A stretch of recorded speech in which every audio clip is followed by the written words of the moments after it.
Bueno, pues bienvenidos todos a esta segunda sesión del seminario permanente del Grupo de Investigación Fidelo. En esta ocasión tenemos como ponente a María José Frapoli, que bueno, no necesita presentación en este grupo, pero como también esto se sube a YouTube, pues si hay alguien todavía despistado que no la conoce, es la IP del proyecto junto con Enrique Alonso y bueno, solo diré que es catedrática de Lógica y Filosofía de la Ciencia en la Universidad de Granada y que parte de lo que nos va a contar hoy tiene que ver con su libro de Priority of Propositions, que es básicamente una reivindicación de una filosofía lógica pragmatista. Así que si os interesa lo que se comenta en este seminario, pues podéis acceder al libro. Y nada, no te robo más tiempo, María José, cuando quieras. Muchas gracias, Víctor. Una cosa previa es que he intentado compartir eh, la, la screen, la pantalla, y no me deja, porque me dice que está desactivada esa función para mí. Espera, que te doy permiso, María José. Vale, Sí, debe. Participantes.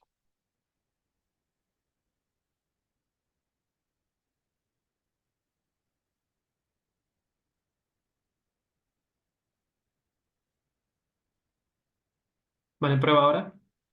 vamos a ver. Sí, vale. Comparto porque tengo una presentación. ¿Estáis Perfecto. viendo? Sí. Vale, entonces voy a intentar ponerla bien como a pantalla completa, a ver si es posible que pueda seguir viéndoos. Ujú. Porque si no me da, sí, os puedo seguir viendo y está demasiado grande. Espera un momentico. No sé, yo, un momentico, que vale. Mm, vale,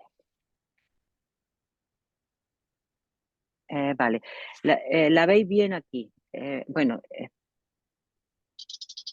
espera un momento porque es que ahora, esperar un momento porque es que no, esperar un momento que lo que estoy intentando hacer es perfecto. Hala. Bueno, lo veis ahí. Lo primero que quiero decir es, bueno, primero muchas gracias, Víctor, y muchas gracias al equipo, porque a mí me parece que esto que estamos iniciando, que ya lo iniciamos eh, con Humberto hace unas cuantas semanas, es lo que siempre me he querido hacer con los proyectos de investigación en los que he participado, pero hasta ahora no ha ocurrido.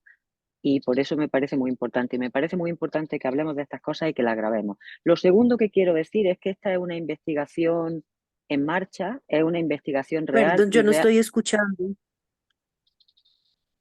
¿No me estás escuchando? Ahora sí te estoy escuchando.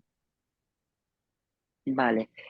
Que digo que esta es una investigación real en el sentido de que es lo que estoy trabajando ahora y además es lo que quiero hacer en el proyecto.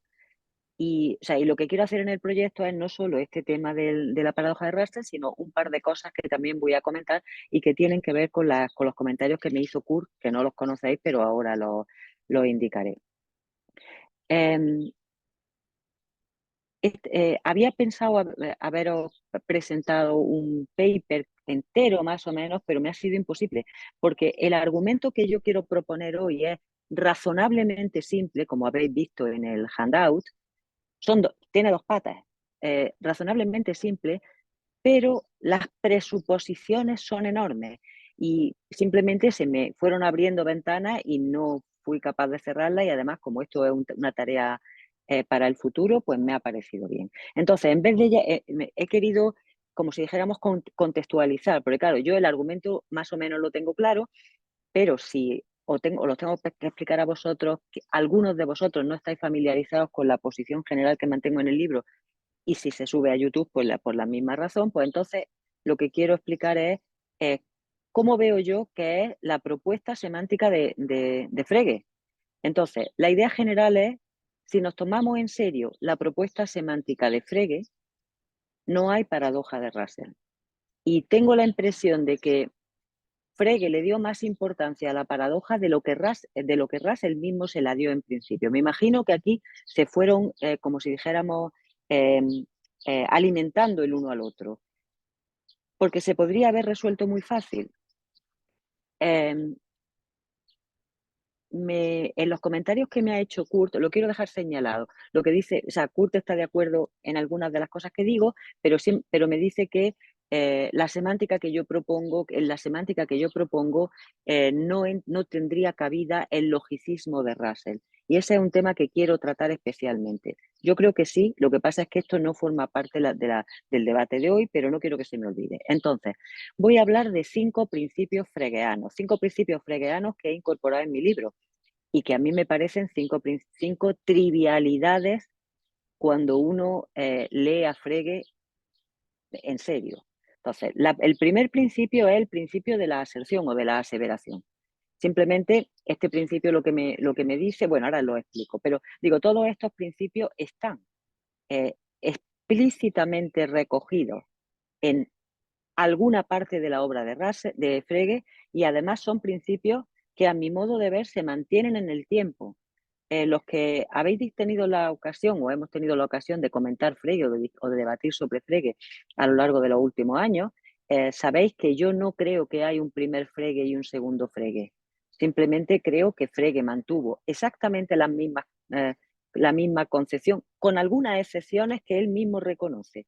Pero no hay un cambio radical como es algo que parece que Damet piensa y otra gente piensa. Yo no lo creo y además no lo he visto reflejado en los textos. Entonces, estos son los 5 principios. El primer principio he dicho, el principio de la aseveración. El segundo es el principio del contexto, que todo el mundo atribuye a Frege en la primera parte de su obra y yo quiero defender, no soy la única afortunadamente, que se mantiene a lo largo de su obra. Está luego el principio de la prioridad proposicional, que ahora explicaré exactamente lo que es. Luego está el principio de la superación de la gramática y por último el principio de la individuación inferencial. Estos principios se refieren a entidades distintas y tienen, y digamos, a ámbitos distintos de la investigación. Tienen, digamos, estatus distintos. ¿Qué es el principio de la aserción? Yo, en fin, por ponerle un nombre, le puse el principio de la aserción. La aserción es el acto mínimo que se requiere para producir resultados que tienen propiedades lógicas. ¿Dónde veo yo este principio? En la sección segunda de la conceptografía, punto. En la conceptografía, si os acordáis, la sección primera, lo que dice Frege es, yo voy a utilizar 2 tipos de signos, variables y constantes, más o menos, y en esta división de variables y constantes es lo único en los que mi conceptografía se parece a la aritmética o se parece a las matemáticas, y justamente en la sección segunda empieza con un signo distinto que no es ninguno de los que he mencionado en la parte primera, que es un signo propio, que es el signo del juicio, es decir, la barra del juicio. La barra del juicio, como sabéis, es una barra compuesta de la barra del contenido y la barra del juicio. Y lo que dice Frege ahí es que utiliza esa barra o ese signo para indicar que lo que viene a continuación es un contenido juzgable que además está juzgado. Es decir, cuando yo tengo la barra del juicio delante de un contenido juzgable, lo que estoy proponiendo es ese contenido como verdadero. O en la lectura que él le da en la conceptografía, lo que dice es que ese contenido es un hecho. Por ejemplo, la atracción de los polos opuestos sería un contenido juzgable. Si le ponemos la barra del juicio, la atracción de los polos opuestos es un hecho. Esto lo sabéis de sobra. Simplemente lo que quiero decir es que me gustó, me interesó, me sirvió recoger estas ideas que todo el mundo sabe como una lista de 5 principios, porque podemos ir refiriéndonos a ellos en las partes de la argumentación, ¿no? El segundo principio es el principio del contexto. El principio del contexto es un principio que tiene que ver con entidades lingüísticas, es un principio lingüístico. Y lo que dice el principio es que solo en el contexto de una oración las palabras tienen significado. Ese principio está, digamos, explícito en muchos sitios. Todo el mundo, la mayoría de la gente, lo remite a los fundamentos de la aritmética al principio, a la introducción, pero está también en la conceptografía, está usado en la conceptografía y está usado hasta el final de sus días. Y hoy voy a poner un ejemplo, digamos, del uso en la correspondencia con Russell. El tercer principio es el principio de la superación de la gramática, que de nuevo es un principio que me parece que los nuevos neofregeanos se pasan por alto y sin embargo a mí me ha parecido siempre, no es ningún descubrimiento, me ha parecido siempre que es probablemente el principio que define la revolución fregeana, porque es el principio que nos dice que la gramática de las lenguas naturales no es una guía fiable de análisis lógico. Creo que no hay mucha discusión de que esta era una posición que tenía Frege, porque si no, no se puede entender cuál es la razón por la cual, digamos, propuso o diseñó su conceptografía, que no es más que una notación conceptual para la representación clara de, por un lado, relaciones inferenciales y, por otro lado, digamos, configuraciones de conceptos dentro de los contenidos juzgables. Y luego hay otros dos principios que son, digamos, semántico-pragmáticos. Yo no hago diferencia, me cuesta muchísimo trabajo. Vamos, que si me ponéis contra las cuerdas lo sé hacer. Pero me cuesta mucho trabajo en este tipo de discusiones distinguir entre la semántica y la pragmática. Entonces, los dos principios, que son el principio de prioridad proposicional y el principio de individuación inferencial, dicen lo siguiente. El principio de individuación inferencial aparece por primera vez en la sección tercera de la conceptografía. Fijaos que estoy hablando de la primera obra de Frege. Y lo que dice es que, no lo dice así, esta es una formulación que yo he hecho, pero vaya a ver que es completamente fiel a lo que se dice allí. Lo que dice es que dos oraciones, por supuesto, yo añado, no es que Frege lo tenga, no sé si Frege lo tiene en la cabeza o no, pero yo lo añado porque lo tengo que añadir. Dos oraciones expresan, o sea, cuando se profieren por el mismo agente en el mismo contexto, en un contexto particular, expresan una única proposición, sí, solo sí, los contenidos que se siguen de la una también se siguen de la otra, junto con el mismo grupo de hipótesis auxiliares. No lo dice Frege así, pero esto se sigue de todo lo que dice. De todas maneras, a mí me cuesta mucho trabajo hacer una formulación de este principio de inferencial, de individuación inferencial, porque las relaciones inferenciales no se establecen entre las oraciones que proferimos, sino entre las proposiciones mismas, y como es una y la misma proposición, pues está un poco rara la manera de decirlo, pero creo que queda claro. Y luego el principio de prioridad proposicional. El principio de prioridad proposicional, el principio de prioridad proposicional yo lo, digamos, abstraigo también de la sección segunda de la conceptografía, cuando él lo primero que hace es colocar la barra del juicio y luego decir, y lo que viene a continuación es un contenido juzgable. Es decir, Frege no empieza identificando conceptos, además, de hecho, en algunas de sus, no me acuerdo si era, ahora mismo no tendría que haber tomado la referencia, no me acuerdo si era en una carta o en alguno de los escritos póstumos, que él dice, se arrepiente de haberle llamado a su conceptografía conceptografía, porque piensa que es desorientador, en el sentido de que podría hacer pensar que los conceptos son prioritarios sobre los contenidos juzgables, y él dice que no. Es decir, yo no tengo ninguna duda de que todos estos principios hacen justicia completamente a Frege. Estos principios me hacen falta para el argumento que quiero hacer acerca de la falta de efecto de la paradoja de Russell. Pero no solo eso, ¿no? Entonces, la paradoja de Russell. Simplemente la paradoja de Russell, aquí pongo el trocillo que lo sabéis de memoria de cuando Russell se lo escribe a Frege.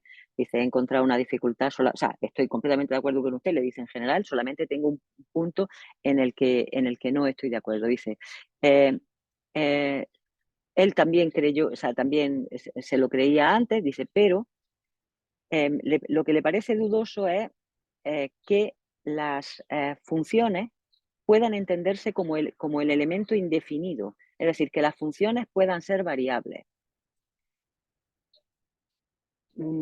Efectivamente, para Frege las funciones pueden ser variables, pero en la sección donde Russell lee esto, que es la sección novena de la conceptografía, a mí me parece que ahí Frege no dice nada de que las funciones sean variables, pero en fin, esto podría ser una nota a pie de página de una nota a pie de página de una nota a pie de página. Entonces, la contradicción es, dice, sea W el predicado de ser un predicado que no puede predicarse de sí mismo.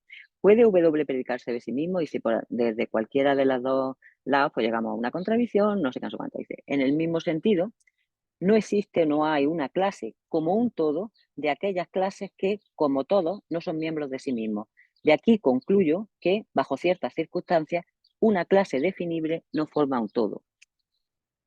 yo por mí ya me habría parado aquí. Quiero decir, si eso, efectivamente, una clase no forma un todo, hemos terminado con la contradicción, pero por supuesto, esto hay que seguir debatiéndolo. Lo que me pregunto es qué significa definible aquí. Definible aquí. Lo dejamos para el final, yo no lo sé, ¿eh? O sea, no es que vaya después yo a hacerlo explícito, no lo sé, pero es sorprendente que diga definible. A lo mejor el conjunto o la clase esta no es definible en ninguno de los sentidos razonables de la palabra en este contexto. Vale. Me paro un momento y vuelvo atrás, o en fin, vuelvo atrás en un argumento aparentemente general. Porque quiero hacer algunas consideraciones que nos pueden servir, no sé si exactamente para la paradoja, no para el desarrollo del argumento de la paradoja, pero sí para que no nos confundamos con algunas de las cosas, o sea, para que no nos confundamos en un tema que es tan complejo desde el punto de vista conceptual. Hemos comentado muchas veces, algunos de nosotros, lo he comentado con prácticamente todos vosotros y también específicamente últimamente con Kurt, pero con todo el mundo, que hay un problema de traducción sistemático con la obra de Frege, no solo con la obra de Frege, porque tanto en inglés como en castellano, de manera sistemática se vierte la expresión alemana Satz, en plural Sätze, por proposition o por proposición. Y ahora releyendo la correspondencia me doy cuenta, Frege me maravilla, de que Frege se lo dice directamente a Russell, no le dice el problema de traducción, evidentemente, pero lo que le dice es, un momento, que cuando usted habla de proposición no estamos hablando de lo mismo que cuando yo hablo de proposición. Dice, cuando yo hablo de proposición, es decir, Frege, no puedo hablar de proposición. Quiero decir, cuando yo hablo de SAT, de lo que estoy hablando es de la representación de un pensamiento, es decir, de una oración. Con lo cual ya se nos disipan las dudas de que esa es una mala traducción. Dice, pero mientras que cuando usted habla usted, Russell, habla de proposition, está hablando de aquello a lo que yo llamo pensamiento. Es muy relevante esta dificultad de la traducción, y lo que sí que quiero subrayar es que la importancia del nivel de las expresiones, que es lo que pongo aquí, y su significado, es decir, del pensamiento y la oración, es verdad que se borra o se diluye cuando uno tiene una conceptografía en la cual la estructura conceptual de los contenidos juzgables se representa en la sintaxis. ¿Por qué digo esto? Porque no estoy diciendo simplemente menuda tontería que se han equivocado. No, es que cuando hablamos cuando estamos en lenguaje lógico, esta distinción entre la expresión y el pensamiento es muy difícil de hacer. Y por eso, y esto es también otra nota a pie de página, yo para estos temas súper mega complicados desde un punto de vista conceptual, tengo todas mis sospechas respecto del uso de lenguaje formalizado. Es decir, no tengo nada en contra de los formalismos. Creo que los formalismos nos ayudan a analizar y a representar de manera clara algunas cuestiones que en el lenguaje natural no se ven, pero también creo que los formalismos ocultan profundidades que si no estamos prevenidos, nos pueden llevar a discutir lo que yo llamaría problemas que son escolásticos. Entonces, estos dos ejemplos no los quiero mencionar ahora, los mencionaré después, pero entonces lo que me quiero quedar aquí es, tenemos que distinguir siempre entre la expresión y su significado. Una de las cosas que me dice Kurt en sus comentarios, y tiene razón, es que yo hablo de meanings en general y no distingo entre sentido y referencia. Sí distingo, evidentemente, pero es verdad que para esta cuestión no me hace demasiada falta.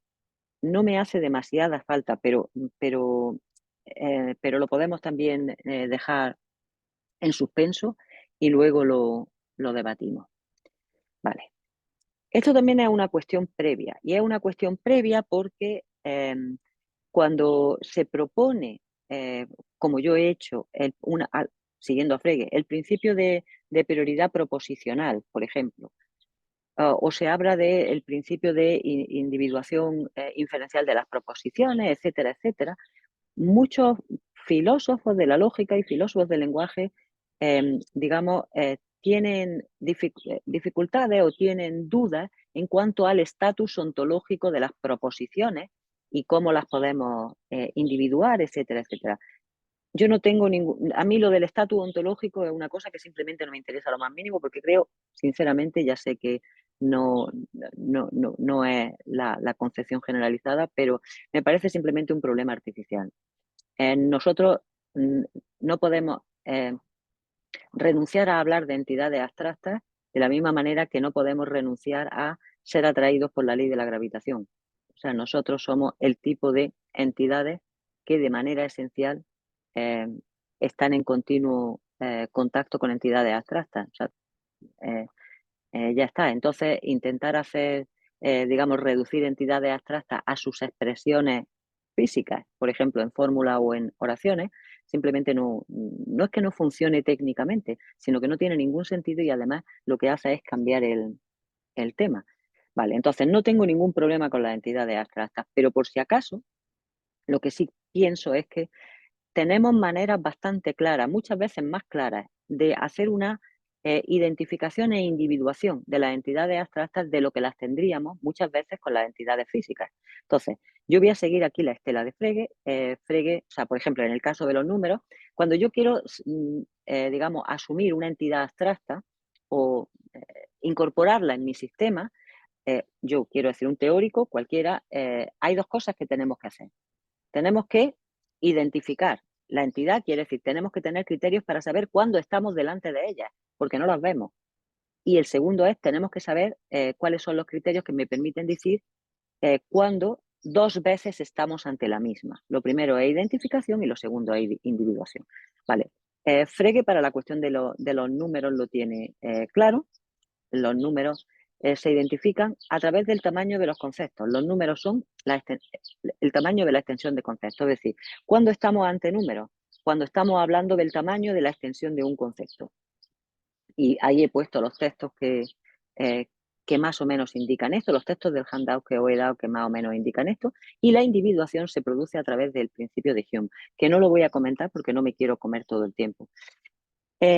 Lo que yo he hecho ha sido, en mi libro, por ejemplo, y esto es lo que tiene que ver ahora con el principio de prioridad proposicional, es utilizar más o menos, no exactamente, más o menos, este tipo de estrategia fregeana para indicar que las proposiciones son entidades abstractas perfectamente asumibles. Y para ello lo que hago es utilizar el principio de la identificación de las proposiciones como entidades abstractas tiene que ver con el principio de la aserción y además le añado las dos constantes lógicas, actitudes, verbo, actitud proposicional, premisas y conclusiones, es decir, ¿qué es un contenido juzgable? ¿Qué es una proposición? Aquello que podemos juzgar. Alguien podría decir, bueno, dime algo más y la respuesta es no puedo, ni yo ni nadie, porque no se puede definir todo. En algún momento tenemos que empezar y nosotros tenemos que presuponer que somos animales que nos comunicamos. Si no presuponemos eso, pues ya, pues bueno, pues acabamos aquí y ya está, ¿no?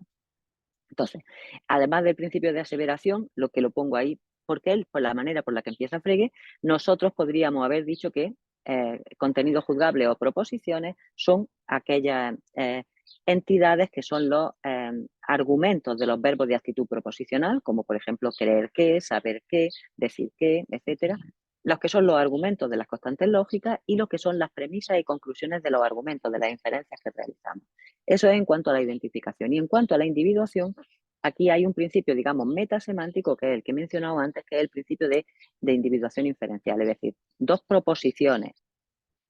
Y en este caso estoy utilizando proposiciones en el sentido que yo utilizo el término, es decir, en el sentido de Gedanke. O sea, dos proposiciones son una y la misma, sí, solo sí, se siguen del mismo conjunto de proposiciones y de ellas se sigue el mismo conjunto de proposiciones. Vale.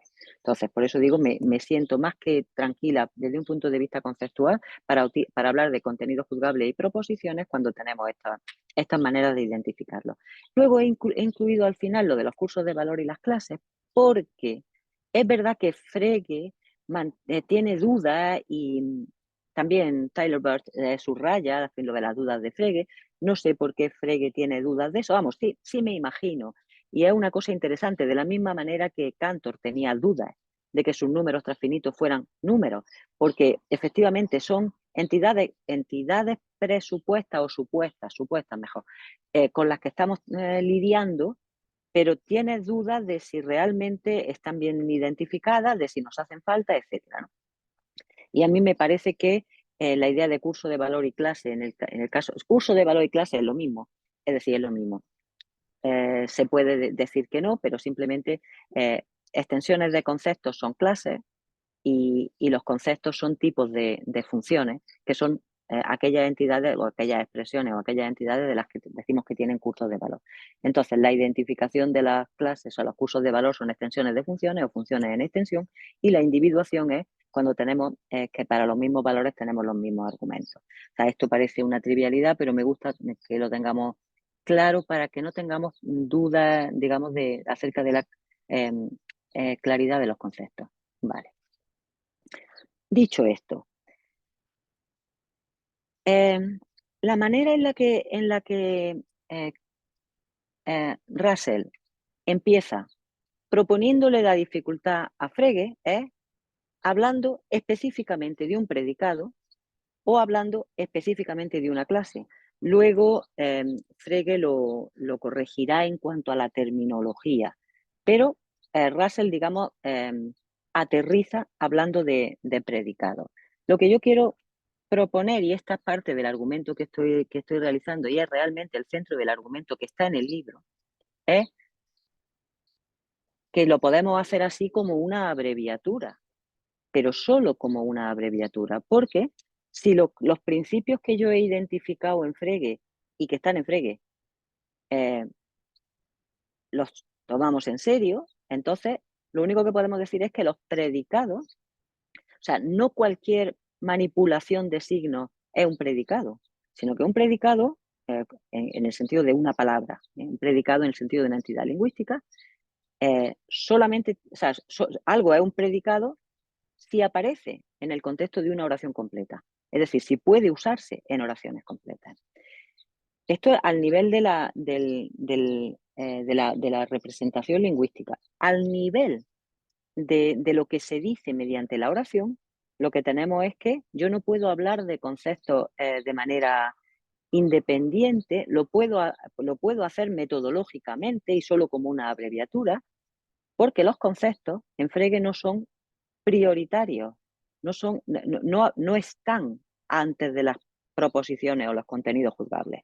Es decir, lo que nosotros tenemos son, primero, contenidos juzgables que podemos aseverar o no, que aseveramos o no, y después aparecen los conceptos, aparece es una metáfora. Nosotros podemos identificar conceptos dentro de contenidos juzgables. Dentro de contenidos juzgables, es decir, yo no me puedo inventar conceptos de la nada. Tengo que proporcionar el contenido juzgable dentro del cual yo voy a identificar el concepto. Y, en tercer lugar, esos conceptos son, he dicho, aspectos, partes. No me gusta decir partes porque no son partes, porque, en fin, todas estas cosas que ya hemos discutido en alguna ocasión acerca de si las proposiciones son estructuradas o no. Resulta que estos conceptos que están en proposiciones, bueno, las proposiciones son esas entidades, he puesto aquí items porque me parecía más neutral, que son esencialmente aseverables. Es decir, yo necesito ser capaz de poder llevar a cabo un acto genuino, un acto exitoso de aserción, para poder tener una proposición genuina y para poder identificar dentro de ella una proposición un concepto genuino. Entonces, para incluir, la conclusión de esto es que incluir la clase de todas las clases que no se pertenecen a sí mismas, o sea, dentro del sistema, dentro de nuestro sistema formal, y por tanto tenerlo como un término, como un objeto que puede jugar un papel, en este caso un papel completamente desastroso, de una especie de bomba retardada en el sistema de Frege. Lo primero que tengo que hacer es encontrar una aseveración en la cual ese contenido, o sea, en la cual el contenido que aseveramos incluya a esa clase dentro de sus partes o sus aspectos. Es decir, yo necesito que esta idea de la clase de todas las clases, no sé qué, no sé cuánto, o el predicado de todos los predicados, que no sé qué, no sé cuánto, hayan sido usados de hecho o sean usables de hecho en un acto genuino de aseveración. Y eso le falta a la paradoja de Russell. Aquí hay ciertas cosas que, por eso he dicho que al principio que tengo la impresión de que Russell le daba menos importancia, o podía entender, le daba quizá menos importancia a la paradoja que Frege. No lo tengo claro, porque en algunas de las discusiones que ellos tienen, lo que hace sistemáticamente Frege es corregir a Russell. Corregir, lo ha entendido mal, lo ha entendido mal. Y tiene cierto interés, porque claro, uno puede pensar, es que Russell no se enteró o algo así. No, esto es demasiado simple. Lo que a mí me parece interesante es que en este intercambio epistolar de Frege y Russell, lo que estamos viendo es una teoría en construcción, una teoría en construcción. O sea, las cosas que ellos están determinando no estaban allí. Ellos están intentando entender cómo utilizar esos conceptos, cómo utilizar esas expresiones. Por tanto, están afinando, y de hecho tienen dudas, van para adelante y atrás, etcétera, ¿no? Pero hay una cosa, o sea, a ver si soy capaz de decirlo. La idea es muy fácil, a ver si soy capaz de decirlo con toda claridad. Lo primero es, llamo la atención sobre este texto de Russell, en este intercambio, que es el texto número 3, o es parte del texto número 3 que os he dado en el Handout. Y lo que dice Russell es una cosa absolutamente razonable, que es, la contradicción solo aparece si el argumento es el mismo, una función de la función de la que él es argumento. Es decir, si covarían la función y el argumento, y por tanto, como él lo dice en negativo, si no pueden variar de manera independiente. Entonces, aquí lo pone técnicamente. Esta es, digamos, aquí está la clave de la segunda parte de mi argumento. Es decir, mi argumento contra el peligro de la paradoja de Russell o de las sugerencias de Russell tiene que ver con los principios que he introducido al comienzo de mi charla, pero la segunda parte tiene que ver con la semántica concreta que está Frege proponiendo. Entonces, decir que una función varía con su... decir que un argumento varía con la función de la que es argumento, en la semántica fregeana es un sinsentido completo. Eso no puede ocurrir. Entonces, no entiendo simplemente por qué. Frege lo dice, pero no entiendo por qué no se dice, esto no puede ocurrir, punto, hemos terminado la discusión. No puede ocurrir, ¿por qué? Porque una oración, o sea, porque, bueno, la semántica fregeana dentro de las oraciones o dentro de los contenidos juzgables requiere que haya aspectos que sean saturados y aspectos que sean no saturados. Y lo que él dice es bueno, lo dicen 1000 veces, lo dicen concepto y objeto, luego lo menciono después. Un predicado o un concepto no puede ser el sujeto de una oración. Por tanto, el predicado de todos los predicados, eso no es un predicado. Y si nos metemos en la parte del contenido juzgable, un concepto o sea, un contenido juzgable completo no puede estar compuesto de dos partes que sean las dos incompletas, ¿vale? O he puesto en el handout la excepción son los cuantificadores por evitar las dudas. No es una excepción, pero lo quería dejar claro. Entonces, esto que estoy diciendo aquí es exactamente el origen de toda esta discusión que ha rellenado cientos de páginas, de esta idea de que el concepto caballo no es un concepto, que es lo que os pongo aquí. ¿Os acordáis que esto se lo dice, bueno, es la respuesta que da Frege a Kerry, ¿no?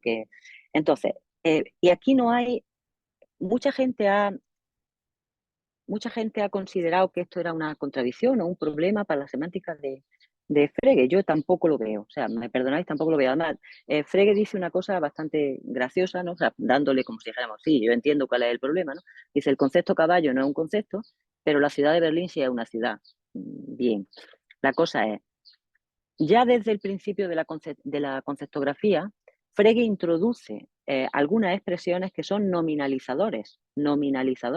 Es decir, él habla de la circunstancia de que o la proposición de que y, en principio, en general, el artículo determinado en singular, cuando no significa un cuantificador universal, es un nominalizador. Es decir, convierte en nombre lo que viene detrás. Aquí no hay ninguna contradicción. Esto es como si tuviéramos, o sea, la ciudad de Berlín es una ciudad, vale, Berlín es un nombre, the city of puede ser en este caso un nominalizador, y todo esto refiere a la propia ciudad de Berlín. Pues sí, hemos tenido la suerte de que aquí coinciden. Pero justamente los nominalizadores se utilizan para cambiar muchas veces el estatus de las expresiones que utilizamos. Por ejemplo, precisamente para sobre la base de conceptos, poder construir expresiones que puedan ser el sujeto de una oración. Entonces, el concepto caballo no es un concepto, no tiene ningún tipo de dificultad semántica, es simplemente el concepto de lo que sea es un nominalizador que, pegado a lo que sea, un determinado tipo de expresión, da como resultado un término singular. O sea, es exactamente como funciona el descriptor en el cálculo de predicado de primer orden. ¿Por qué digo esto? Porque esto tiene que ver con esto. Es decir, el predicado de todos los predicados que no se predican de sí mismos es un objeto, es un término singular. Y ese término singular, por definición, no varía, ni covaría, ni deja de covariar. Es que un objeto no varía. Un objeto es una entidad lógica que es fija. Entonces, los objetos lógicos no covarían. Es decir, que por mucho que nosotros hablemos de predicables o predicados o conceptos o lo que sea, en el momento en que los colocamos en una expresión, como he dicho antes, que tenga un nominalizador y los convertimos en el sujeto de una oración, esa expresión se convierte en un nombre y el significado de esa expresión es un objeto y por tanto es una entidad cerrada. Y aquí hay otro de las discusiones de estas fascinantes que tienen Russell y Frege, y que es donde se puede ver que efectivamente el pensamiento está creciendo, se está derivando, o sea, que están creando. Y es porque Frege le echa en cara a Russell que él no entiende, o sea, Frege le echa en cara a Russell que él está hablando continuamente de todos o de multiplicidades o de sistemas, y que los todos, las multiplicidades y los sistemas no son objetos y no son objetos lógicos, que los objetos lógicos son las clases y las clases, digamos, tienen que estar bien definidas, o sea, que si son fijas. Una vez que tú dices la clase de las clases de no sé qué, no sé cuánto, vale, si eso es un nombre propio, eso define un objeto. Y ese objeto está fijo, ya está. El problema de la paradoja de Russell, que Russell ya sugirió, es porque Russell está pensando en multiplicidades o en sistemas. Y Frege le dice, ni las multiplicidades ni los sistemas son objetos lógicos. Por tanto, no debería de haber demasiados problemas. Y es curioso aquí porque hay un momento en el que Russell parece confundir una clase con el único elemento que pertenece a esa clase. O sea, la clase la confunde con una clase unitaria con su único elemento. Quiero decir, no estoy diciendo Russell no entiende, no. Lo que estoy diciendo es, estamos en los desarrollos primeros de la teoría de conjuntos, estamos en los desarrollos primeros también de la lógica contemporánea. Por tanto, están explorando en un sentido. Vale. Perdón. Entonces, el argumento tiene dos patas, ya os lo he dicho. No voy a meterme mucho más porque tengo muchísimo más interés en lo que me podáis decir que en seguir diciéndolo yo, y porque creo que está claro. Pero hay una cosa, está este texto que os he puesto ahí, el 5.3, que tiene que ver con esta idea de que, con lo que acabo de decir, de que el sujeto de una oración es un término singular que por tanto refiere a un objeto, y un objeto no covaría, porque un objeto no tiene como parte de sus propiedades la de variar ni la de no variar, es algo fijo. pero tiene una cierta gracia la manera en la que lo dice Frege, porque Frege está, digamos, defendiendo su conceptografía en general para decir, bueno, es que en el lenguaje natural nos cuesta mucho trabajo. Hablamos de funciones, hablamos de conceptos, etcétera, como si al hablar de esta función o una función estuviéramos manipulando la función, y la respuesta es no. Estamos construyendo nombres, y por tanto me parece a mí que otra de las razones por las cuales vemos que hay, o asumimos o hemos asumido que hay paradoja de Russell, es porque no estamos distinguiendo entre uso y mención. No estamos distinguiendo suficientemente entre uso y mención. Y hay una cosa aquí curiosa que dice Frege, lo que dice es una dificultad en la oración. Una función nunca toma el lugar de un sujeto en una oración. Dice, es solo una dificultad aparente que se ocasiona por la inexactitud de las expresiones lingüísticas. Dice, porque las palabras función y concepto deberían, hablando estrictamente, deberían de rechazarse. Dice, lógicamente, fijaos que esto me ha costado trabajo entenderlo, deberían de ser nombres de funciones de segundo orden, pero se representan ellas mismas lingüísticamente como si fueran nombres de funciones de primer orden. Dice, y no es sorprendente que lleguemos a dificultades cuando tenemos esto, hacemos esto así. Entonces, en fin, que tenemos que hablar acerca de las palabras y acerca de los signos y de lo que las expresiones significan. Lo que quiero decir es que cuando he pensado lo de los nombres de funciones de segundo orden, son nombres de funciones de segundo orden, lo único que se me ha ocurrido pensar es algo así, que no lo tengo claro. Son nombres y por tanto tenemos que entrecomillarlos para acordarnos de que son nombres. Eso que hay ahí con dos pares de comillas, dice, es el nombre de un concepto de segundo orden cuyo nombre es, con unas comillas, es un concepto. Lo que sea es un concepto, cuya extensión consiste en conceptos particulares. Entonces, estamos como en tres niveles, pero la cosa interesante que me parece a mí es que estamos hablando de nombres, no del concepto mismo. Por tanto, esto tiene que ver con lo de el concepto caballo no es un concepto. Ahora, voy a hacer como un círculo a volver hacia arriba. Hemos dicho que no entiendo qué significa definible en la propuesta de Russell sobre la paradoja. Estoy diciendo que la clase de todas las clases que no pertenecen a sí misma no es un objeto lógico, que Russell se equivoca porque la piensa como una multiplicidad, que el predicable de todos los predicados que no se pertenecen a sí mismos no es un predicado genuino, etcétera, etcétera. Todas estas cosas es las que estoy diciendo. Pero claro, hasta aquí han llegado muchos teóricos. Y entonces la cuestión es, ¿cómo discriminamos aquellos predicados que son genuinos o aquellas clases que son genuinas? Porque hasta aquí está claro. ¿Cómo discriminamos? Y entonces vamos a poner restricciones a las combinaciones que se pueden hacer y vamos a pedir que no sean, yo qué sé, autorreflexivos o no sé qué, no sé cuánto. Y en este punto es donde yo quiero volver a mis 5 principios. Los discriminamos entre las clases, entre los objetos lógicos que podemos usar, porque los hemos usado como objetos lógicos, como parte de un contenido juzgable, no digo juzgado, juzgable. Entendemos que ciertos predicados son predicados porque los hemos usado como oraciones para hacer afirmaciones que expresan un contenido juzgable. Entonces, es decir, vuelvo al principio del contexto. El principio del contexto es realmente el punto que es esencial aquí.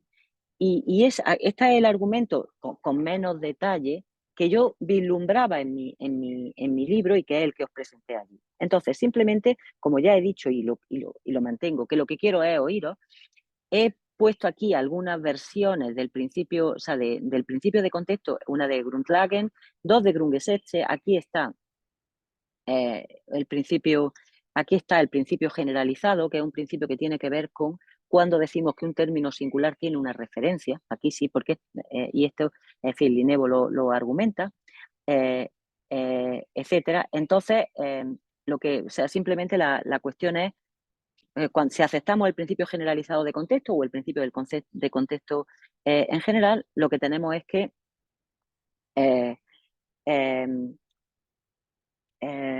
bueno, simplemente que ya está aquí esto, lo que estoy, vale, aquí te pongo oraciones como nombres. Oraciones como nombres porque algunos argumentos que están en contra de la idea, bueno, me explico, porque efectivamente yo sé lo que quiero decir, pero no todo el mundo quiere decir. No todo el mundo lo puede estar entendiendo. O sea, yo mantengo, como he dicho al principio, y aquí me alegra ver que el INEBO está más o menos conmigo, que Frege tuvo un principio de contexto hasta el final, pero digo, lo que he puesto aquí de oraciones como nombres tiene que ver con una de las críticas que se le ha hecho a la idea esta de que mantuvo el principio del contexto en general, porque algunos autores consideran que el hecho de que Frege en la segunda parte de su semántica o de su trayectoria considerara que las oraciones son nombres, que es un paso que si uno lo entiende bien no tiene ningún interés, pero que efectivamente puede ser muy desorientador, estos autores piensan que el paso de entender las oraciones como si fueran nombres es una señal en contra de la idea de que él mantuvo un principio de contexto. Porque efectivamente el principio de contexto habla de las oraciones y lo que hay dentro de las oraciones, no sé qué, no sé cuánto. Lo único que yo puedo decir a ese tipo de argumentos es que, pues vamos listos, porque o sea,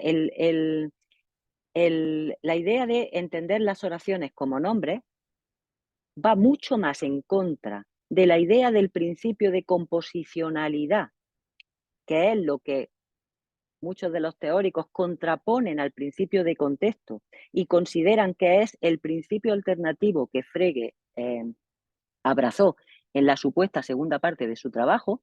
Digo, entender las oraciones como nombres va al menos tan contra del principio del contexto como en contra del principio de composicionalidad. Por tanto, digamos, nos quedamos en tabla. Vamos a eliminar. Creo que ese movimiento no le favoreció. No le favoreció, no. Yo entiendo que Frege era un matemático y que por tanto está utilizando las nociones de manera técnica. No, por mí no tengo ningún problema. Pero yo creo que ese argumento no se puede utilizar en contra de la pervivencia del principio de contexto en la obra de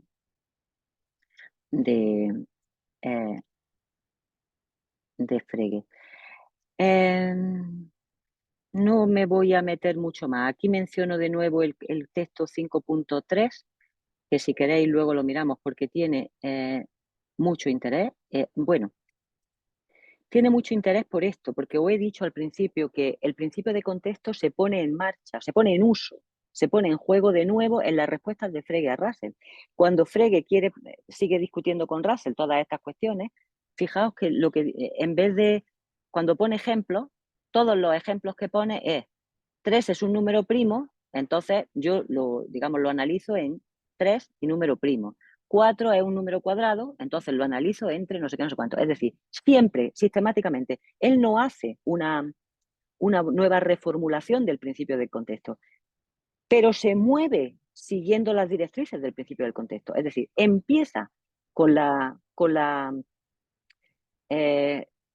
oración completa, empieza con la ecuación completa y a partir de la ecuación va analizando. Eso nos da a entender que Frege no ha rechazado el principio del contexto.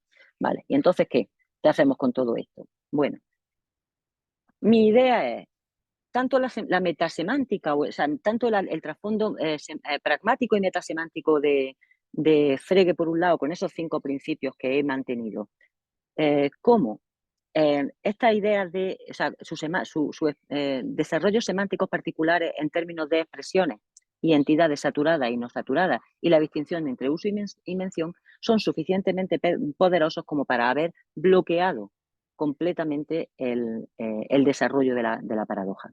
Y una cosa que he puesto aquí entre paréntesis, porque me lo preguntó un alumno que no entendía en la conceptografía esto, no quiero decir que Frege tuviera claro esto, pero es una frase curiosa en la conceptografía y él la introduce esa frase cuando explica en qué se parece o en qué no se parece su conceptografía con el lenguaje de la aritmética, y lo que dice es que cualquier esfuerzo para crear una similitud artificial por medio de él considerar un concepto como la suma de sus marcas, fue completamente ajeno a mi pensamiento.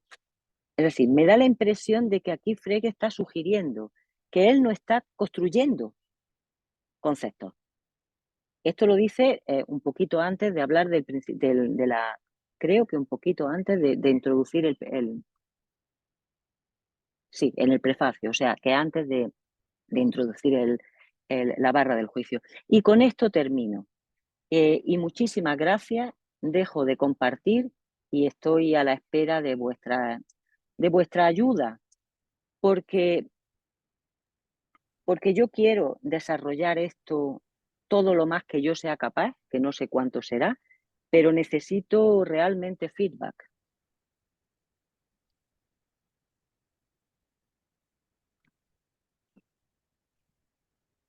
Víctor, ya antes Sí. de liarme a hablar yo como un loco, para contenerme a mí mismo, ¿dónde están las manitos para pedir turno? Porque no consigo encontrarlas. Debe estar en reacciones, ¿no? Más reacciones. Más reacción. Vale, vale. Vale, es que no me parecía que eso fuera donde estaba la manito. Perdona, ya está. Vale. Bueno, pues entonces te apunto para el turno. Apúntame, apúntame. Pero que hable antes alguien. Me Vale, espero. ¿quién quiere preguntar más? Bueno, podéis levantar la manita como ha hecho Enrique.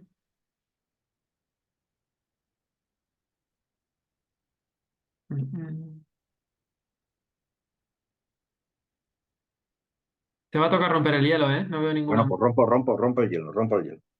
Bueno, pues a ver, me ha entusiasmado. Lo que pasa es que me ha entusiasmado tanto que he empezado ya a pensar por mi cuenta a partir de los primeros 5 minutos. Entonces, hay muchas cosas que quizás me las vas a tener que volver a repetir. A ver, has dicho, y corrígeme, porque esto había sido el momento en el que la cabeza me ha hecho conexión, ¿no? Creo que has dicho en un determinado momento, textualmente, que parte del problema, tal como lo ve Frege, es que una función, lo estoy traduciendo un poco a términos modernos, no puede tomar como argumento una función. ¿Es eso correcto? Sí, pero Y, no en ese... no, no, no, di tú. Explícamelo, explícamelo. Eh, la idea es, cuando tú tienes una función y un argumento, por eso he dicho, los cuantificadores son un contraejemplo, pero que no lo es realmente. Por eso he dicho, vamos a quitarlo, porque además lo que entendemos siempre como la característica básica de... Voy a ver si me aclaro. La característica básica, o sea, o digamos, la marca básica de la lógica contemporánea es justamente que tenemos funciones que son iterables. Claro, en este sentido, evidentemente, una función puede tomar como ejemplo, digo yo, como argumento una función. Lo que pasa es que en un contenido juzgable, nosotros, eso es que no lo he dicho porque muchas veces no digo las cosas porque si no se me hace la pregunta, yo la asumo, pero que es lo que nos pasa a todos. Si tú partes del contenido juzgable, tú tienes que tener la necesaria combinación de partes saturadas y no saturadas para que el final esté saturado. Correcto. Ya está. Y entonces estoy pensando, no sé si esto ayuda, estoy pensando en la... Se me vienen también cosas a la cabeza. En la notación polaca, es decir, tenemos todo ese chorro de cosas, ¿vale? Pero cuando tú lo analizas, tienes que ir viendo que el argumento queda y no te pueden quedar agujeros. Esa era lo único que quería decir. Es. Y luego, si queréis, o sea, que sí, claro que hay funciones que son iterables, pero si partimos del contenido juzgable completo, partimos de una cosa completa. No sé, Ya. vale, me callo. No, es que es muy difícil porque, por decirlo poéticamente, da la impresión, tal como tú lo has explicado, que claro, me ha encantado, como siempre que explicas a Frege, que el siglo XX, el primer tercio del siglo XX y los últimos años del XIX es la historia de cómo demonios domar a la impredicatividad, ¿no? Algo que empieza en paradoja termina en la teoría de la computación. Por eso te decía, claro, es que precisamente el teorema fundamental de la teoría de la computación, que es el teorema de la recursión, lo que te explica es cómo una función puede tomar como argumento a esa misma función. A esa misma función. no digo ya solo otra. Entonces es una historia realmente curiosa. Pero en el caso de contenidos juzgables, claro, tal como lo toma Gödel, él sí genera, digamos, proposiciones, creo que en el sentido de contenidos juzgables dentro de la aritmética de Peano, ¿no? ¿Tú no crees que la proposición G... No lo tengo claro. Claro, es que eso es lo que a mí me ha No lo tengo parecido claro. increíble.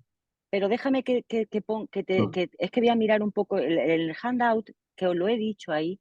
Sí, Me encanta todos estos comentarios, porque os he dicho, cuando Frege dice, es que tengo que mirar qué texto era, que había una cosa que es desorientadora. Ah, vale, el texto segundo, de cuando Frege le contesta a Russell. Claro, dice, incidentalmente la expresión un predicado es predicado de sí mismo, no me parece exacta, no sé qué, cuánto, y en fin, explica que tiene que ser. Dice, yo diría mejor que un concepto se predica de su propia extensión. Vale. Entonces yo el comentario que hago ahí es, vale, de su propia extensión, vale. sí y no, pero tengo que decir, y para que entendáis cuál es el propósito de mi charla de hoy, que a mí también la cabeza me patoconejea, que yo estoy intentando llegar al fondo de la cosa.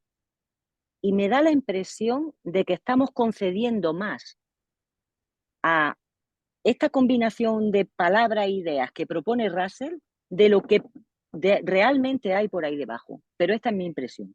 Ya. No, pero a ver, lástima que no hay pizarra y no sabemos quizá manejar esto al nivel de pintar en la pizarra, ¿no? Pero es la diferencia que hay entre lo siguiente, a ver si yo lo explico con claridad. Ser demostrable que, ¿vale? Ser demostrable que si tú lo tomas como un predicado en la metateoría, se predica de proposiciones, ¿vale? ¿De acuerdo? Perdona, de fórmulas, ¿vale? Para que nos aclaremos. Sin Ser embargo, demostrable, ser sí, demostrable. es demostrable que, y a continuación lo que viene es una fórmula. O sea, es Bueno, demostrable claro. que en tal sistema, a continuación Sí, lo que sí, viene sí. es una fórmula. Claro, tú dentro de un sistema formal tú no puedes escribir eso, porque eso no es una fórmula, siquiera una fórmula bien formada, ¿de acuerdo? Sin embargo, tú sí puedes tener un predicado que lo imite perfectamente, ¿vale? Que curiosamente es lo que ahora entendemos por definible, ¿vale? Que es el predicado numérico, ¿vale? Es demostrable que el número de Gödel D, ¿vale? Eso sí lo puedes definir dentro del sistema. Entonces, a lo mejor la diferencia está en esa sutileza tonta, que es lo que forma típicamente, porque si tú escribes esta proposición es equivalente a no es demostrable esta proposición, ¿vale? O esta fórmula, perdona, y lo escribes tal cual, eso está mal hecho, eso está mal escrito. Tienes que decir el número de Gödel de esa fórmula. ¿Correcto? Y eso es perfectamente, eso es más, es un teorema de la aritmética. Entonces, probablemente sea esa la sutil diferencia. Si tú te mantienes mantienes muy férreamente, y claro, Frege y Russell creo que lo estaban haciendo hasta ese momento. La distinción entre lenguaje objeto y metalenguaje, es decir, reconoces tipos. Vaya, no tienes forma de salvar esto. Cuando tú te das cuenta que incluso teniendo tipos, reconociendo tipos, es decir, diferencia entre lenguaje objeto y metalenguaje, luego la teoría te lleva a acabar con ellos en el sentido de que la aritmética, por ejemplo, se predica de proposiciones de la aritmética. Es semánticamente cerrada, ¿vale? O la teoría de la computación, que es la teoría semánticamente cerrada por excelencia, ¿no? Entonces, cuando ya tienes eso, curiosamente, lo que era una paradoja ha desaparecido. Se ha domado. Está perfectamente integrado. No sé si me explico. Ahí hay un viaje sutil precioso, precioso, entre cómo tratas la distinción lenguaje-objeto-metalenguaje. Cómo la estás manejando. ¿Qué peso le estás dando a eso? Y claro, una de ellas te lleva a la solución que yo también la he medio entendido, ¿eh? No me hagas caso, la he vislumbrado, no lo que tú propones. Es, claro, si convenimos en que ciertas formas de expresar proposiciones no forman proposiciones, ¿vale? Porque están violando principios de composicionalidad, ¿vale? Esa es la primera barrera donde tú paras una paradoja. El problema es cuando no la puedes parar ahí. Pero curiosamente nunca ha generado una paradoja interna el que no la puedas parar ahí, entendiendo por tal que puedes digamos, obtener una metamaticización de la sintaxis de la aritmética, por ejemplo. Ahí no hay problema. Es bueno, pues simplemente era eso, sí, ver esa diferencia que hay entre cómo eso se ha domado e integrado en la teoría de la computación y cómo eso, sin embargo, es paradójico justo en el periodo anterior. Y cuál es el punto, ¿no? ¿Cuál es el gozne? ¿Qué es lo que hace que eso gire? Que es algo sobre lo que se ha hablado, pero yo creo que no lo hemos acabado de asimilar todavía. Yo por lo menos no. Y eso era, ahora explícamelo, porque seguro que he dicho muchos disparates. No, no has dicho ninguno. Lo que pasa es que lo que yo quiero decir es algo mucho más básico, pero muy básico. Es decir, Frege está construyendo un sistema. Lo que haya pasado en el siglo XX es el siglo XX, pero Frege está construyendo un sistema y el pobre tiene que echar para atrás de haber introducido la ley quinta, que además es una cosa completamente intuitiva y trivial. Lo que pasa es que es un principio, digamos, si queremos metalingüístico o metateórico, lo que dice es, una vez que tengamos ya este tipo de entidades identificadas, porque han sido puestas a trabajar en teoremas de la aritmética, entonces yo puedo pasar de la equivalencia de determinadas funciones a la identidad de determinadas entidades que, digamos, emergen desde esa equivalencia. Como yo no tengo ningún problema metafísico, porque creo que no hay que tenerlo, pues no le veo ningún problema a la ley quinta. El único problema que le veo es, o sea, si yo tuviera que explicar cuál es el punto que quiero explicar es, no cualquier combinación de signos expresa un concepto genuino. Ya está. Sí, sí, Y sí. yo creo que, y eso me cuesta trabajo pensar que Frege diría que no. Digo por lo que yo he leído, que por eso he puesto y he empezado despacio con todos los principios, porque es que él empieza con el juicio y el contenido juzgable. Es decir, empezamos trabajando y a continuación de aquí vamos a empezar a hacer el mecanismo de la sustitución. Esa es simplemente mi propuesta.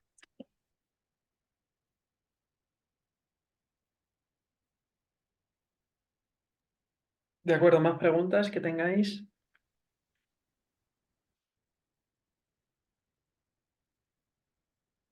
Sí, aquí veo dos manitas. Un momento. Sí, Kurt. Y luego Alejandro.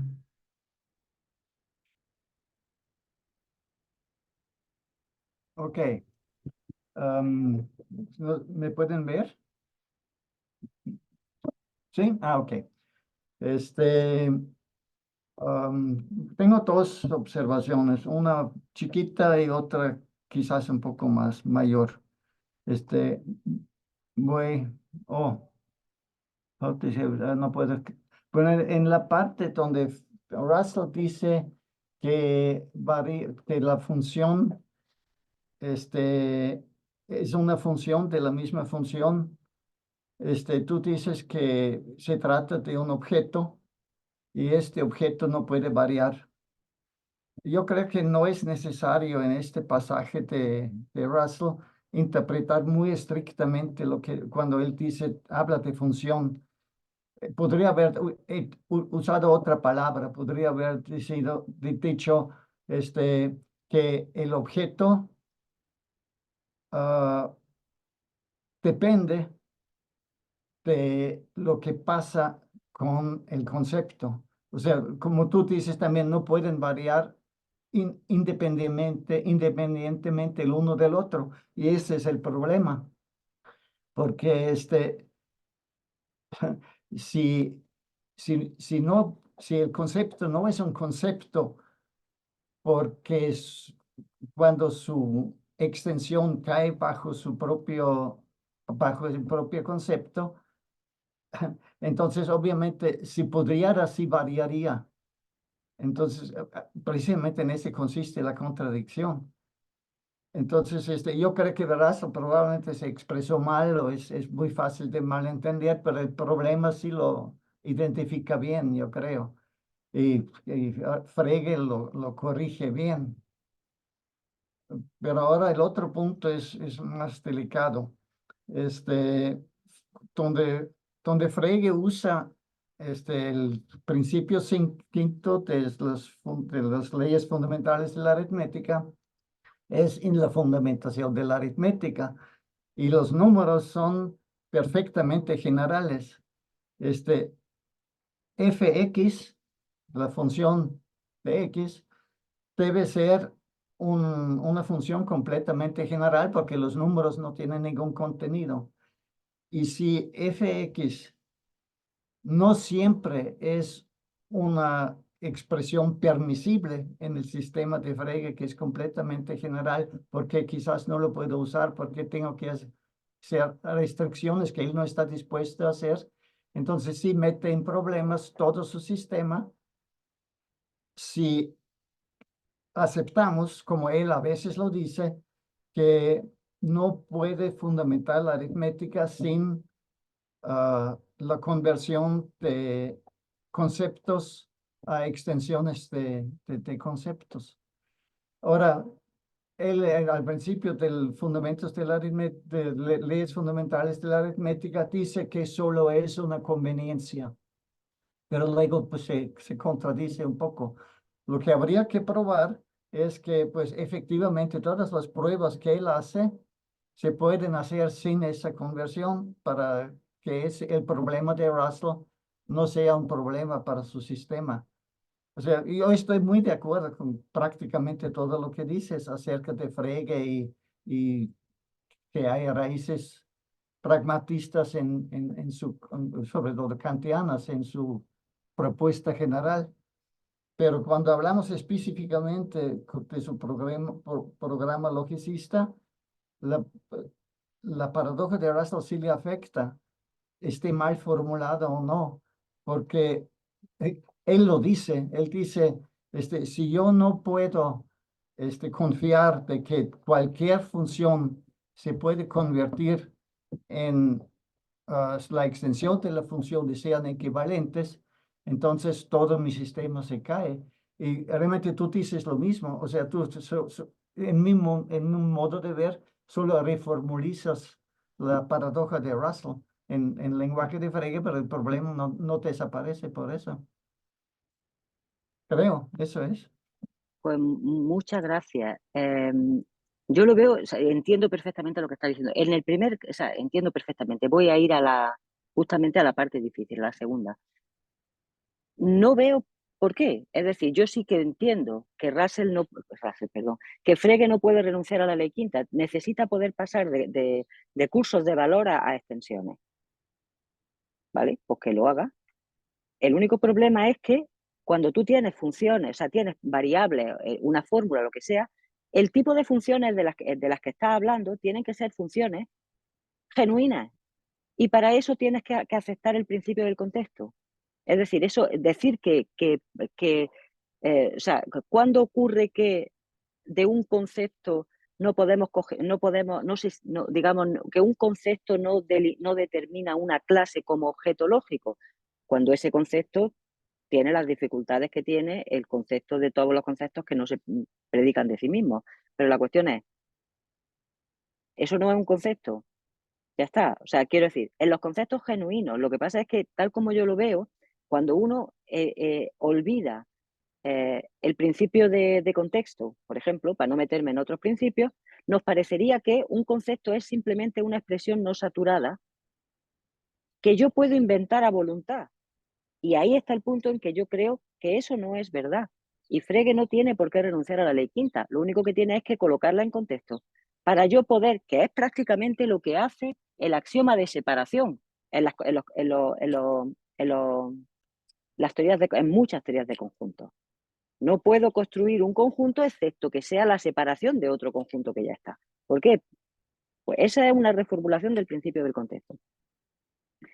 Ya está. Y en cuanto al logicismo, el logicismo para mí de Frege no es más que el rechazo de las posiciones kantianas respecto de la aritmética.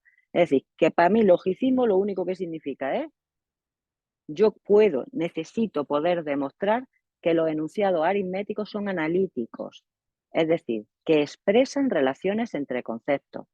Entonces, no veo en qué sentido él no puede mantener el programa logicista. que no, vamos, no sé si me estoy explicando, pero en fin, que esto, quiero decir, tomo nota y lo vuelvo a pensar y a repensar, etcétera. Pero ahora mismo veo, no veo que haya un problema real. Y sí veo, y lo concedo, que Frege sí lo vio. Y mi única explicación es, vale, a veces quien propone una teoría le cuesta, una teoría completamente nueva, le cuesta mucho trabajo deshacerse de algunos tics que tenía, ¿no? Pero no lo sé. Es decir, por eso lo estoy proponiendo aquí, porque estoy en el inicio de pensar sobre esto. Pero muchas gracias, Kurt. Alejandro, ¿No quería Kurt todavía tener la mano levantada? ¿O ¿cómo? quería decir algo? Que no sé si Kurt tiene la mano levantada, quería decir algo todavía. Bueno, si no, pues os pregunto. ¿Quería responder a María José o...? Si se puede, sí. Sí, adelante, perdona, que no te había visto. Bueno, gracias. Mira, el problema es ciertamente lo hizo visible la paradoja de Russell para Frege, pero lo que metió ahí es una duda general. O sea, si por lo menos hay un caso donde no puedo confiar que fx siempre se puede convertir en el curso de valor de fx, entonces no puedo estar seguro que esta ley funciona por esta razón, por otra razón o por muchas otras razones. La cosa, él no puede, y el otro problema que yo tampoco estoy, bueno, no estoy seguro para nada cómo funciona, pero Frege construye a partir de solo un objeto o dos objetos, lo verdadero y lo falso, y como única función la identidad, todo su sistema. Entonces no tiene cómo probarlo, como tú dices, no puede validar sus funciones por su uso, sino al revés, tiene que partir de algo, de axiomas que no puede probar, que tiene que asumir que son verdaderas por intuición, ¿por qué? Porque son objetivas válidas, pero no puede probarlos pragmáticamente para ver si sirven o no. Tienen que servir porque en el sistema parecen servir. Y eso precisamente es lo que la paradoja de Russell minó, y no tiene que ser solo la paradoja de Russell. De hecho, creo que no es solo la paradoja de Russell. No, Este, claro, porque efectivamente tú dices, solamente tiene dos valores o dos objetos, lo verdadero y lo falso y la identidad. Pero claro, yo me estoy acordando de ese pasaje donde él dice, bueno, introduzco lo verdadero y lo falso como objetos, pero esto es solo una manera de hablar. Lo único que quiero decir, o sea, cuando hablo de la referencia del Bedeutung, no de la referencia del significado de una oración como lo verdadero o lo falso, es solo una manera de hablar. Lo único que estoy diciendo es que la oración tiene que ser o bien verdadera o bien falsa. Es decir, que la manera de hipostasiar, que a lo mejor esa es una trampa que él se hizo a sí misma, la manera de hipostasiar los valores de verdad como si fueran objetos, es simplemente una manera de hablar. No es como si dijéramos, no es un salto ontológico nuevo, pero eso lo tengo que mirar. Y en cualquier caso, claro, tiene razón, si hay un único caso en el que yo no puedo pasar de cursos de valor o de conceptos a objetos, a sus extensiones, pues entonces ya la generalidad se me elimina. Pero claro, yo lo que estoy pensando es en un sistema formal con sus interpretaciones. Las interpretaciones, para tú poder considerar, o sea, digamos, para tú eliminar la generalidad, tú tienes que hablar de ejemplos particulares, y los ejemplos particulares tienen que ser conceptos genuinos, en ese sentido. Quiero decir ¿cómo decirlo? Que el repertorio de las posibilidades de sustitución o de la eliminación de esas variables en términos de conceptos, de conceptos particulares, no es arbitraria ni es infinita. Estamos hablando de los conceptos que se utilizan en la aritmética. Ese es el punto. Pero vamos, entiendo muy bien lo que estás diciendo y lo tengo que remirar. Vamos, que sí, además lo habíamos hablado ya. O sea, que sí, es verdad. Es un punto que tengo que pensar, que tengo que pensar mejor. Muchas gracias.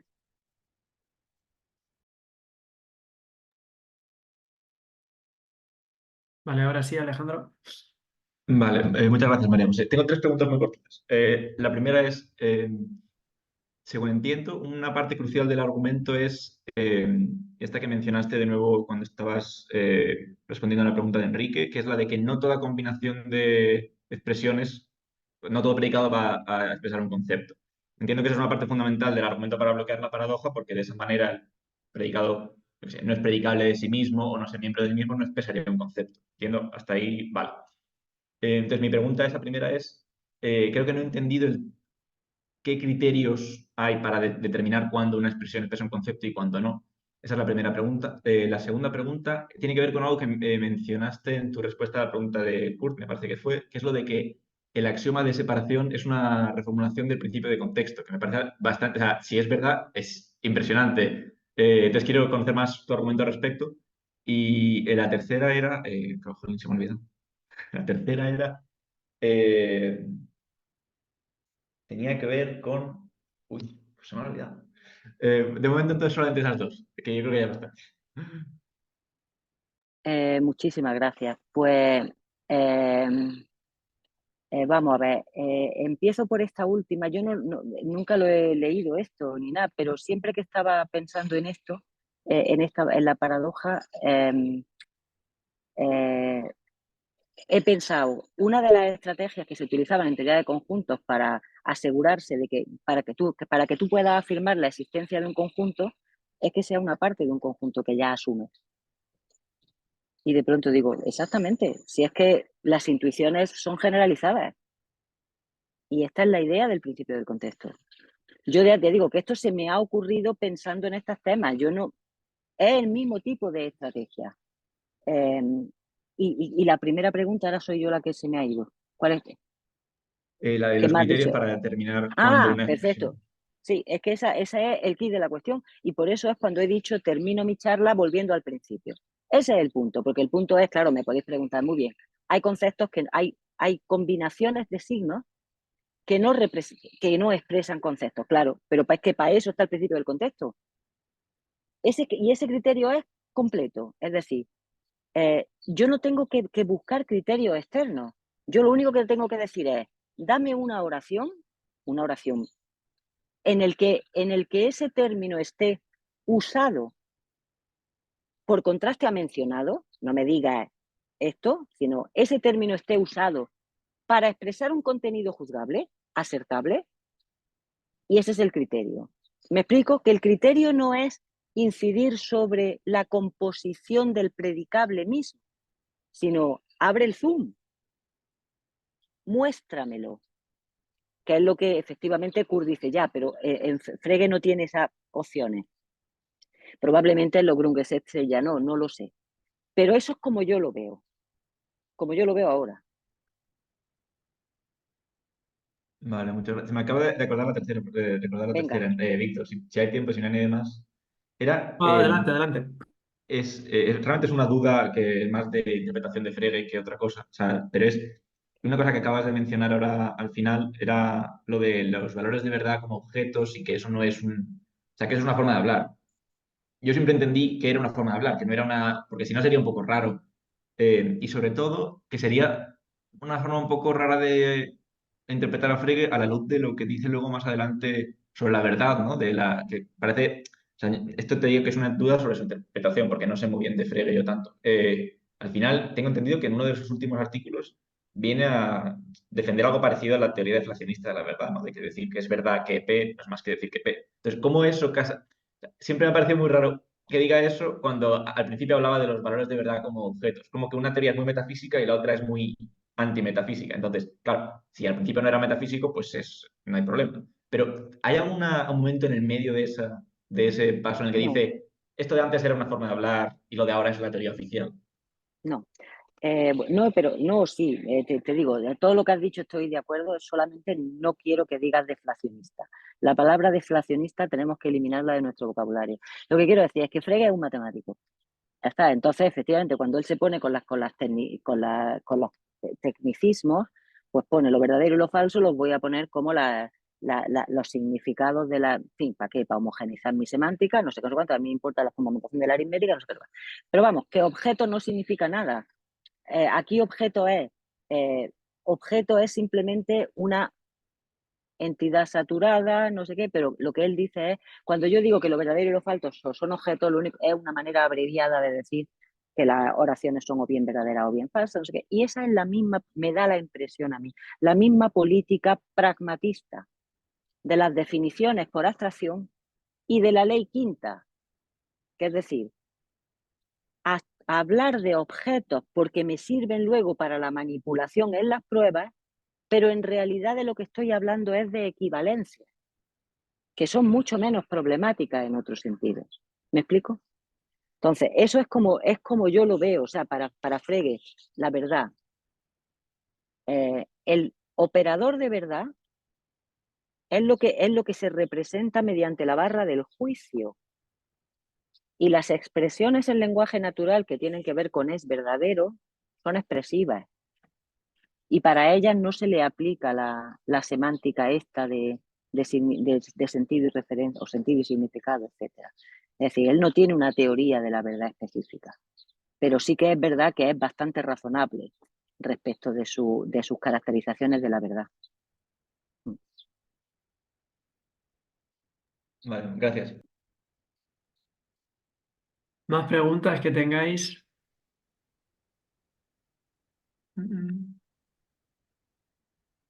Bueno, mientras alguien se lo piensa, voy a hacer yo una. Y es sobre el tema del concepto de ser definible, María José, que comentabas un poco al principio. Vale, Porque en principio yo creo que, tal y como yo entendí a los Principia y algunos textos de Frege, parece que no es muy extraño, no sería muy diferente a lo que nosotros entendemos ahora por ser definible, por ser un conjunto definible, ¿no?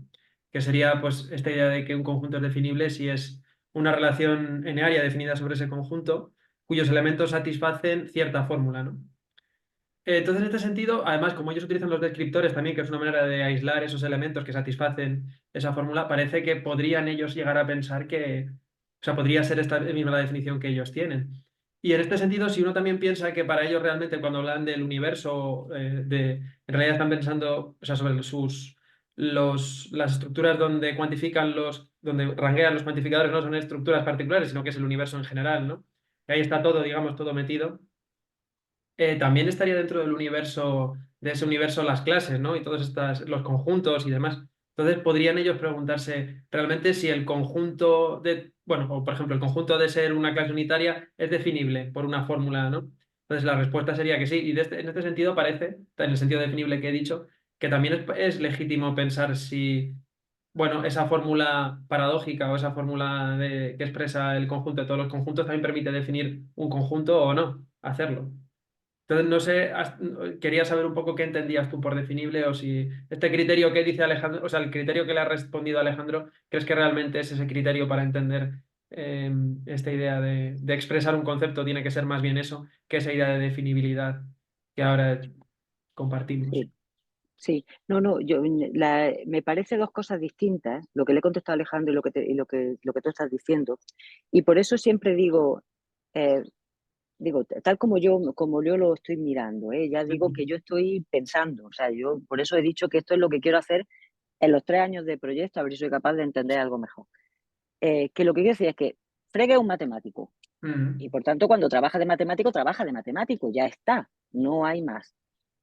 Entonces, tiene que utilizar todas estas, digamos, tecnicismos que se utilizan en matemáticas sin ningún problema. Ahí no tengo nada que decir. Mientras que lo que le he contestado a Alejandro es, vale, pero la semántica que está por debajo, porque lo que él nos está diciendo desde el principio es, vale, pero yo como matemático tengo el problema de que no sé, no tengo una definición correcta de número natural. Por tanto, me tengo que salir del trabajo de matemático y ponerme a hacer lo que sea, lo que tú quieras que sea, un lógico, un filósofo de la matemática o un lo que sea. Entonces, que son dos cosas distintas. Lo que pasa es que el trabajo de matemático tiene que responder a aquellos principios, a aquellas cuestiones, a aquellas nociones semánticas que él ha desarrollado justamente para el efecto de fundamentar lo que él quiere, que son las matemáticas, ¿vale? Dicho esto, conjunto definible. Yo lo de definible, simplemente la pregunta era, lo que dice Russell es, entonces va a parecer que no toda clase definible tiene una extensión, o sea, o no todo, o sea, o define un conjunto, no me acuerdo cómo lo dice. Pero en fin, que da igual. Y la cuestión es, Si es definible, sí, y si no es definible, no. Ya está, o sea, y si no es definible, no es definible. Es decir, si no hay una manera de determinar, si no hay una función respecto de la cual podamos determinar cuáles son los elementos de esa clase o cómo, entonces la respuesta es no es definible. Y me parece, pero quiero decir que si el tema os gusta o interesa, o sea, podemos seguir leyendo la correspondencia, me parece que eso es lo que está continuamente diciéndole Frege. Frege le está diciendo, la extensión, por ejemplo, dice tertium non datur en algún punto, no sé, vamos a ver dónde lo... Vale, en el texto 4, por ejemplo, lo que hace Frege es contraponer la clase de todas las clases que no se pertenecen a sí mismas con la clase de las raíces cuadradas de 2. Y dice, si tú aceptas una clase, o sea, tú aceptas una clase y no puedes decir, o sea, y una vez que tú aceptas ese objeto, la clase, tú tienes que tener una respuesta determinada para cualquier pregunta razonable, como por ejemplo, si es elemento de otra o cuáles son sus elementos. Y si no la tienes, o sea, itertium non datur, es decir, y no hay otra opción. Eso es lo que estoy diciendo. Y por eso me parece que decir que no toda clase definible, a ver, espérate, voy a ver cómo lo dice. Como el final de la paradoja.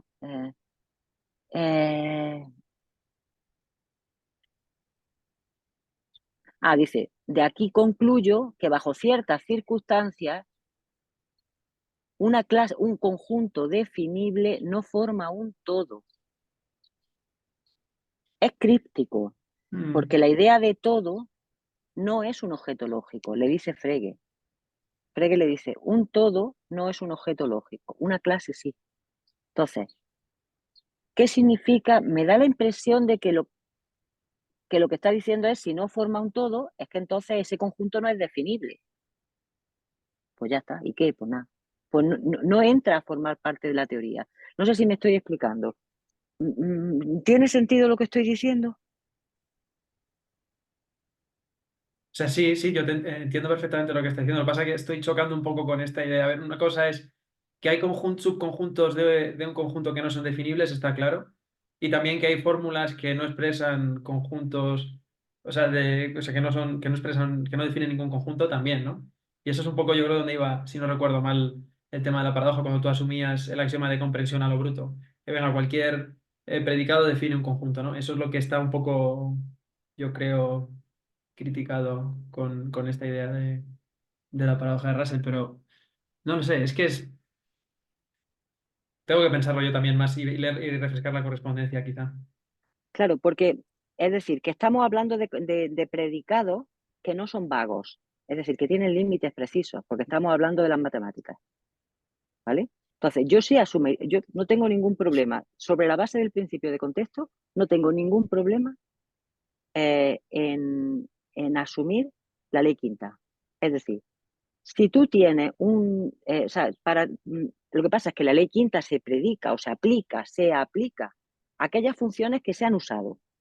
Pero claro, aquellas funciones que se han usado en el contexto de una fórmula, y esa fórmula es verdadera o falsa.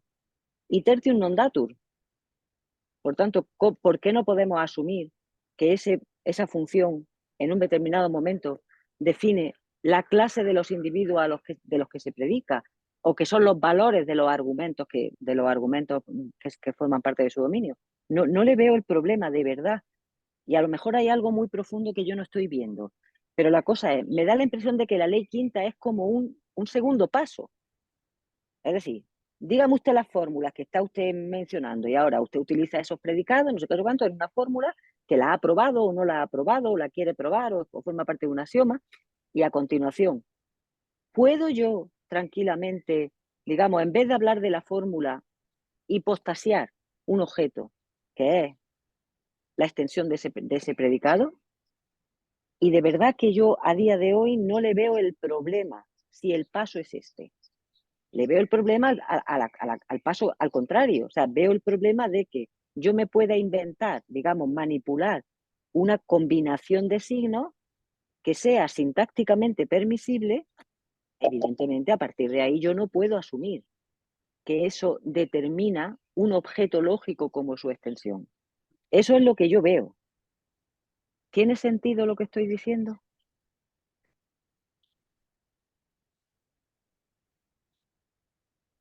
Sí, para mí sí, pero yo tengo que refrescar ahí las lecturas y entenderlo en el contexto. Vale, eso es lo único. Por eso digo que yo lo veo como muy básico, pero por eso lo traigo aquí a vuestra consideración, lo someto a vuestra consideración. Vale, pues muchas gracias. Gracias a ti. A ver si se anima alguien más. Tenemos todo el tiempo del proyecto para discutir, ¿eh? Sí. Hoy 24 minutos, pero en estos próximos años mucho más. María José, a ver, si yo te he entendido bien, esto último que has dicho es parangonable a la situación que surge cuando formulamos, por ejemplo, la paradoja del mentiroso y convenimos en que es un Totalmente, enunciado. totalmente. Vale, Es decir, entendido. para mí, la paradoja del mentiroso no es ninguna paradoja. Es un juego con palabras. Justamente por la misma, bueno, no justamente por la misma razón, pero por una razón parecida. La paradoja del mentiroso tiene la dificultad tiene la solución fácil de que la verdad, o sea, de que las oraciones no son portadores, son las proposiciones. Y de la misma manera, pero se soluciona de la misma manera. Y Ok. ya está. Sí, no, Exactamente, era para exactamente comprobar que eso. lo estaba entendiendo. Exactamente eso. Lo que pasa es que el tema de portadores no entra aquí, no juega ningún papel en la paradoja de Russell. Y en la paradoja de Russell juegan muchos papeles relevantes la semántica que Russell está proponiendo. Ujú. Pero digamos que la estrategia general es parecida. Vale.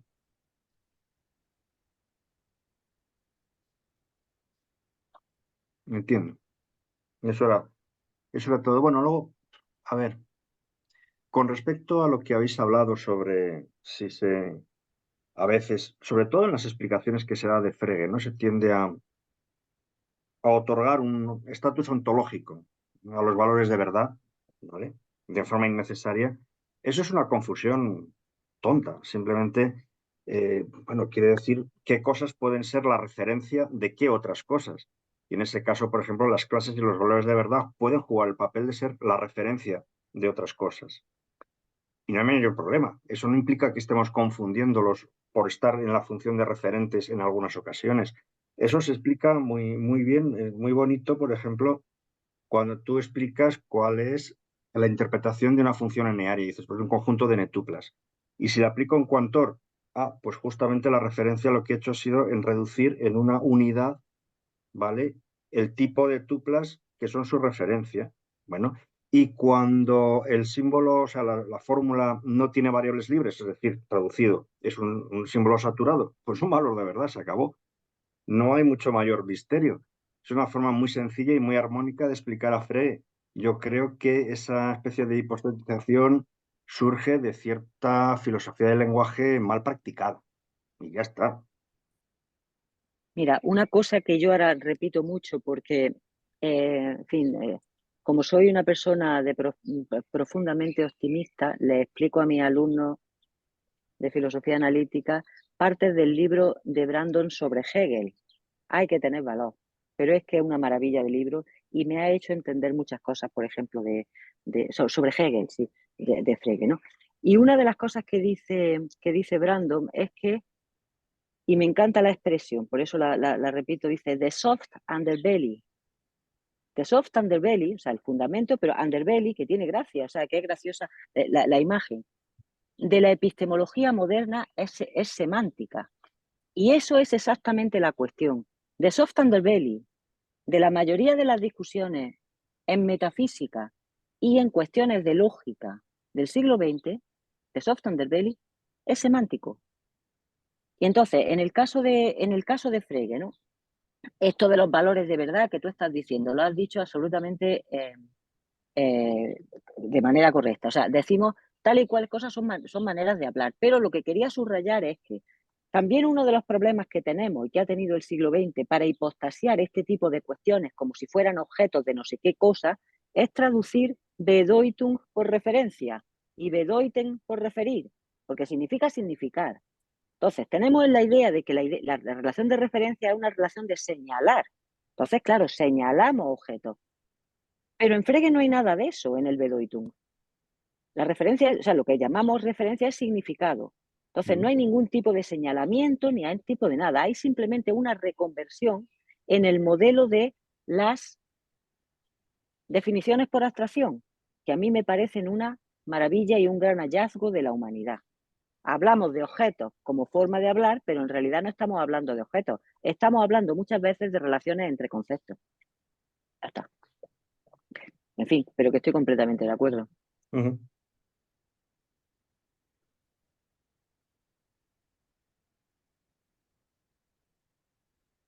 Bueno, pues si no hay más preguntas, que parece que no, tampoco quiero yo insistir. Podemos ir dejándolo por aquí. ¿Cómo lo veis? Lo vemos muy bien. Voy a detener la grabación por si hay alguna cosa que queréis decir fuera de cámara. Sí, yo tengo una, no os vayáis, que hay una cosa que luego os los comento.